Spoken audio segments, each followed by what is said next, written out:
Hello everybody, welcome back to the Quick Take and welcome back to a brand new video on the channel. In today's video, I'll be ranking every manager under Todd Boehly so far. But before I get into the video, I just wanted to say a massive thank you for the support for the last video.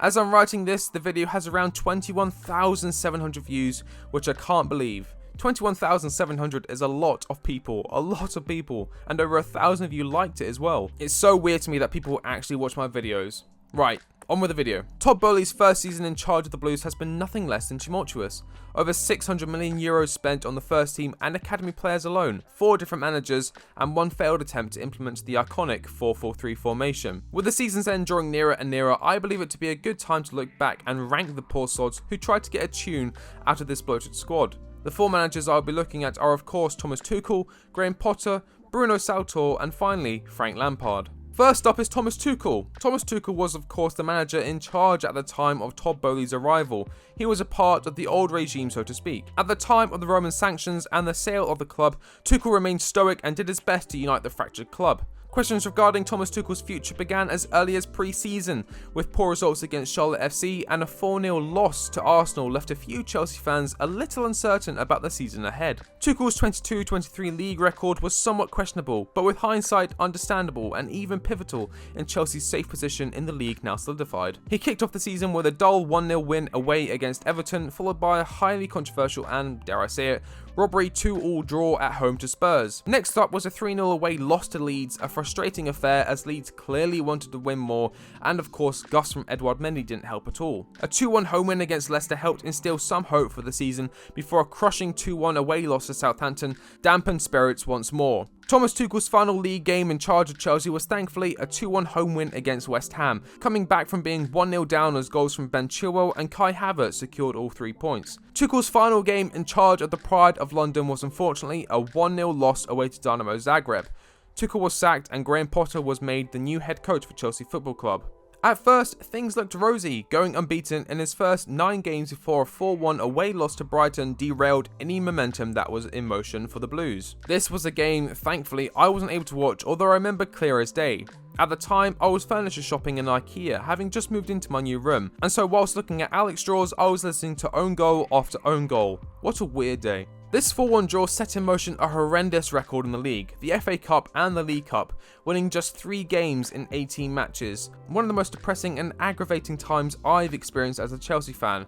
But in hindsight, this fueled me to start producing manager breakdowns, and if it wasn't for those, I wouldn't be in the position I am in today. So, every cloud, you know the rest. It became clear that this job was just too big for Potter. He was out of his depth, the players didn't respect him as they should, and the majority of Chelsea fans hated him. It was a 2-0 drubbing at the hands of Aston Villa that sealed the deal for Graham Potter. He had reached the end of his excuses, and the boys didn't give everything. Bruno Saltor stepped in as interim coach to take charge of the Blues against Liverpool, taking a point from the tough match. And then, in stepped Frank Lampard, bringer of vibes. The vibes died pretty quickly, however, as Chelsea went on a 6-game losing streak, losing 4-0 on aggregate to Real Madrid in the Champions League quarterfinals. Although we did beat Bournemouth 3-1 away, keeping us in the Premier League, so go us. So in the same season, Todd Boehly and co stated Graham Potter would be judged in years and not months. There have now been 2 managers following the dismissal of the former Brighton boss. If you don't laugh, you'll cry.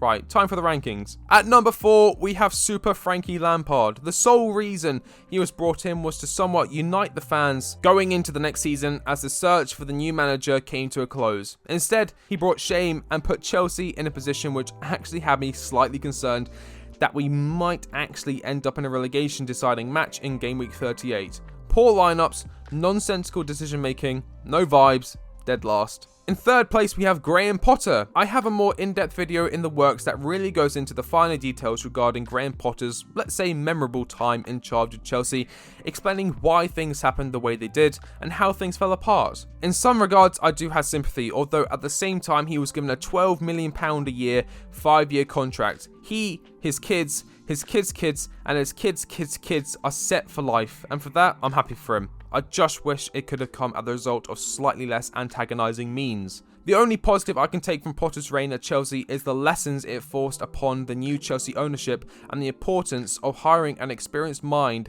over a trendy hipster. In second place is Bruno Saltor. There's really not much I can say about Bruno. He came in for 1 game, coached a draw against Klopp and bounced. What I can say is he is the only Chelsea manager this season to go unbeaten in all competitions. Relatively inoffensive, did a job, moved on. And in first place is Thomas Tuchel. In hindsight, sacking Tuchel was probably one of the worst decisions made this season by far. Yes, it wasn't sunshine and rainbows behind the scene, as Boehly wanted Tuchel to be more involved in transfer related business, along with Boehly involving himself in footballing matters he knows little about. One thing you can say about Thomas Tuchel is he clearly felt loved by Chelsea and indeed loved Chelsea himself. Don't believe me? Check the only account he's following on Twitter and his final statement following his release. The 10 points he secured during his short stay at the start of the season is one of the reasons we will be playing Arsenal and Brighton next season and not Hull or Blackburn. So to round it up, it's Frank Lampard in 4th, Graham Potter in 3rd, Bruno Saltor in 2nd, and Super Tommy Tuchel at the number 1 spot. So that's about it. Let me know your thoughts in the comment section down below. Do you agree with my rankings? What would be your top 4? Today's like goal is 300 likes. You guys have been smashing the like goals recently. Let's keep it going. If you're not already, make sure you subscribe to the channel. Your support is the reason I smile each day. Thank you all so much. I've been The Quick Take and I'll catch you on the next one. See you later.